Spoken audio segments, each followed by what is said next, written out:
सकाळची सुरुवात, त्यात पाऊस आणि समोर असं निसर्गरम्य दृश्य, हे सगळं काही गावी अनुभवता येतं. आणि गावाकडची तर सकाळची सुरुवात ना खरंच खूप छान होते. आणि तुमचं परत एकदा माहेर स्पेशल ब्लॉगमध्ये तुमचं स्वागत आहे. आणि इथे आत्या आणि आत्याची मुलगीसुद्धा घरी आलेली आहे. आणि बघा इथे एकमेकींना भेटीगाठी ह्यांच्या चाललेल्या आहेत. आणि खरंच आत्या आणि तिच्या भाचीचं ना एकच माहेर असतं. आणि माहेरी मुलगी आली की त्या माहेरचं वातावरणच पूर्ण चेंज होऊन जातं.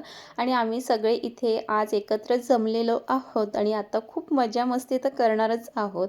आणि आता हे सगळे आम्ही एकत्र आलोय तर जेवणसुद्धा खास बनणार आहे. आणि आज काय जेवणात बनणार आहे त्याच्या रेसिपीसुद्धा तुमच्यासोबत शेअर करणार आहे. तर इथे पापलेट आणि काठी आहे. आणि पापलेट आणि काठी दोन्हीही फ्राय करणार आहे. त्यासाठी आधी तर आलं लसूण मिरची याचं वाटण आहे ना लावून घेतलेलं आहे.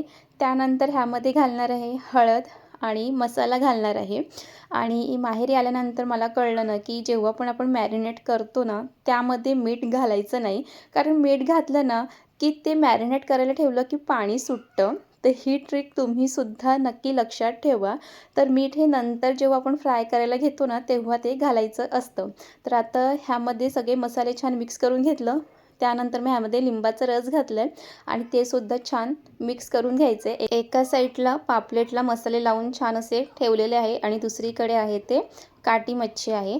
आणि आता ते अर्धा तासासाठी मॅरिनेट करायला ठेवून दिलं होतं. आणि आता ते फ्राय करायला घेतलं. तर एका साईडला रवा तांदळाचा पीठ, त्यामध्ये मसाले हळद घातलेले आहे. आणि पापलेट फ्राय मॅरिनेट करायला ठेवलेले त्यामध्ये सुद्धा मीठ घातलेलं आहे. तर ते लक्षात ठेवायचं. आणि त्यानंतर तव्यावरती तेल घातलं. तेल व्यवस्थित गरम झाल्यानंतर रवा आहे तो पापलेटला छान असं लावून घेतलेला आहे. आणि एक एक करून पापलेट आहे ते तव्यावर टाकत आहे. आणि इथे एका साईडने थोडंसं कुरकुरीत झाल्यानंतर दुसऱ्या बाजूने पलटून घेतलेलं आहे. आणि अशाच पद्धतीने आहे ते पापलेट फ्राय करून घेणार आहे. आणि आता दोन्ही झटपट व्हायला पाहिजे म्हणून दुसरीकडे सुद्धा तवा ठेवलेला आहे. पहिले जे तव्यावरती थोडेसे कुरकुरीत झालेले आहेत ते पापलेट ते दुसऱ्या तव्यावरती ठेवून घेतलेले आहे. आणि आता दुसऱ्या तव्यावरती तसंच सेम रवा लावून पापलेट आहे ते फ्राय करायला ठेवणार आहे. म्हणजे झटपट असं काम होतं. आणि तुम्हाला आपले माहेर स्पेशल ब्लॉग आवडत असतील तर नक्की कमेंट करा. आणि तुम्ही अजूनपर्यंत आपल्या चॅनलला सबस्क्राईब केलं नसेल तर सबस्क्राईब करा. आणि व्हिडिओ आवडत असतील तर लाईक करा, कमेंट करा आणि फॉलो आणि सबस्क्राईब करायला विसरू नका. तर इथे जे पापलेट आहे ना ते फ्राय करून झालेले आहे. आणि दुसरीकडे ना जी काटी मच्छी आहे ना तीसुद्धा अशाच पद्धतीने फ्राय करून घेणार आहे. तुम्हालासुद्धा काटी फ्राय खायला आवडते का हे नक्कीच कमेंट करून सांगा. आणि ना खरंच सांगते असं रवा लावून जर फ्राय केली ना ती कोणतीही मच्छी ना खायला चवीला भारीच लागते. आणि मस्त असे कुरकुरीत असे पापलेट फ्राय आणि काटी फ्राय इथे करून घेत आहे. आणि अजून काय बनवणार आहे ना हे तुम्हाला पुढे कळणारच आहे. म्हणून ब्लॉग आहे ते शेवटपर्यंत नक्की बघा.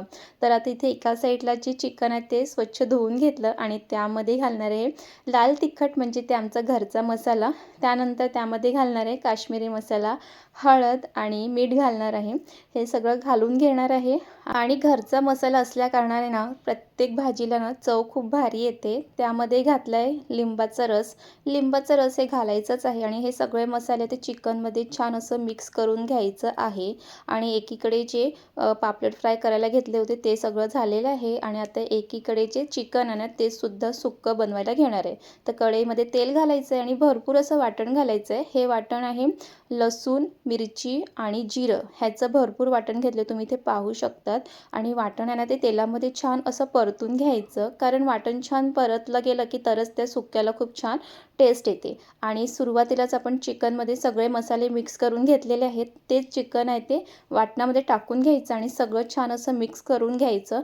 आणि तुम्हाला जर चिकन सुक्कं झटपट बनवायचं असेल ना तर ही रेसिपी ना परफेक्ट आहे. कारण चवीला खूप भारी लागते. फक्त त्यामध्ये वाटण जास्त घाला, खूप छान होते. आणि एकीकडे जे पापलेट आणि काटी फ्राय करायला घेतले होते ते सुद्धा झालेले आहे. आणि इथे तुम्ही पाहू शकतात की किती कुरकुरीत झालेलं आहे, पण चवीला खूप भारी झालं आहे. सो तुम्हीसुद्धा एकदा नक्कीच अशा पद्धतीने फ्राय करून बघा. आणि त्यानंतर दुसरीकडे डाळसुद्धा करायला घेतलं आहे. कुकर ठेवलं, त्यात तेल घातलं आहे. तेल व्यवस्थित गरम झाल्यानंतर त्यामध्ये घातलं आहे मोहरी. आणि त्यानंतर मग भरपूर असं लसूण आणि जिरं आहे ते खलबत्त्यामध्ये वाटून घातलं आहे.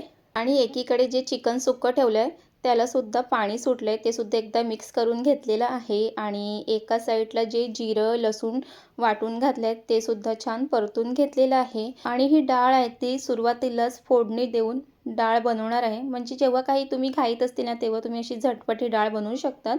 वाटण छान परतून झाल्यानंतर त्यामध्ये ना टोमॅटो घातला. टोमॅटोसुद्धा छान परतून घ्यायचा आहे. म्हणजे सुरुवातीला डाळ शिजवून घ्या, मग फोडणीला घाला. हे सगळं तुम्हाला करायचं नसेल तर ही रेसिपी नक्की फॉलो करा. टोमॅटो छान परतून घेतल्यानंतर त्यामध्ये घालणार आहे हळद, घरगुती मसाला, चवीप्रमाणे मीठ. जर तुम्हाला मसाला घालायचा नसेल तर त्या ठिकाणी तुम्ही मिरचीसुद्धा घालू शकता. त्यामध्ये मसाला घातला म्हणून मिरच्या घालणार नाही आहे. हे सगळं छान आहे ते मिक्स करून घ्यायचं आहे 1 मिनिटासाठी. आणि त्यानंतर मग त्यामध्ये घालणार आहे स्वच्छ करून घेतलेली जी डाळ आहे ना घालणार आहे. डाळ करण्याआधी ना 10 मिनिटं पाण्यात भिजवून ठेवली होती. आणि ही डाळ आहे ती मिक्स डाळ आहे. मिक्स डाळीचं वरण आहे, कारण ते छान लागतं. आणि कधीही डाळ बनवणार असेल ना की 5-10 मिनिटं तरी सुरुवातीला पाण्यात भिजवून ठेवा. आणि एकीकडे जे चिकन सुक्कं ठेवलं आहे ते परत एकदा बघून घेऊया. त्याला पण छान असं पाणी सुटलेलं आहे.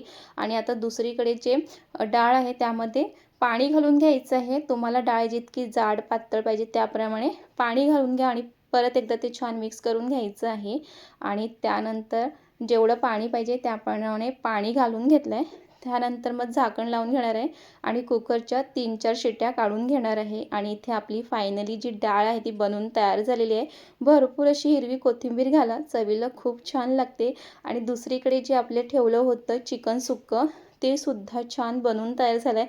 हे तुम्हाला पाहिल्यानंतरच कळेल. जेवण वगैरे सगळं बनवून झाल्यानंतर सगळे एकत्र बसून गप्पागोष्टी करत होते. आणि त्यानंतर मग जेवणाची वेळ झाली तर इथे आता जेवण आहे ते वाढायला सुरुवात केलेली आहे.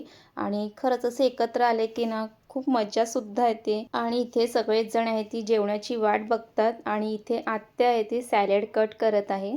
आणि इथे सगळेच जण मस्त खूप जास्त सगळ्यांना भूक लागली आहे. कारण कारण घरी जर असे जेवण बनवलेलं असेल की त्याचा सुगंध पूर्ण घरात पसरतो आणि त्या सुगंधामुळे सगळ्यांची भूक आहे ती जास्त वाढते. तर इथे आता एक-एक करून सगळ्यांना प्लेट देत आहे. आणि खरंच असं मस्त बाहेर पाऊस पडतोय आणि असं छान असं जेवण असेल तर मग त्या जेवणाची मज्जा काही वेगळीच असते. तर आता मस्त जेवणाचा आस्वाद तर घेणारच आहे. आणि माहेरी आल्यानंतर ना हे सगळी मज्जा ना अनुभवता येते. कारण गावी काही वेगळीच मज्जा असते. आणि चला फायनली माझंसुद्धा प्लेट आलेलं आहे. आणि तुम्हाला खरं सांगू ना चिकन सुक्कं इतकं छान झालेलं, पापलेट फ्राय पण आणि काठी फ्राय पण खूप छान झालेली. आणि तुम्हीसुद्धा चिकन सुक्कं, मच्छी फ्राय, डाळ ह्या सगळ्यांची रेसिपी नक्की ट्राय करा, कारण खरंच खूप छान झालेलं होतं. आणि खरं सांगू का माहेरी आल्यानंतर ना मस्त बसायचं, हातात ताट येतं आणि त्या ताटाचा आस्वाद घ्यायचं. आणि माहेरी आलोय तर हे सगळं सुख आहे ते अनुभवलं पाहिजे. तर चला आता आम्ही सगळं जेवून घेतो. आणि तुम्हाला माहेर स्पेशल ब्लॉग कसं वाटलं हे नक्की कमेंटमध्ये सांगा. आणि फायनली आमची रुहासुद्धा आलेली आहे. पुन्हा भेटूया. बाय.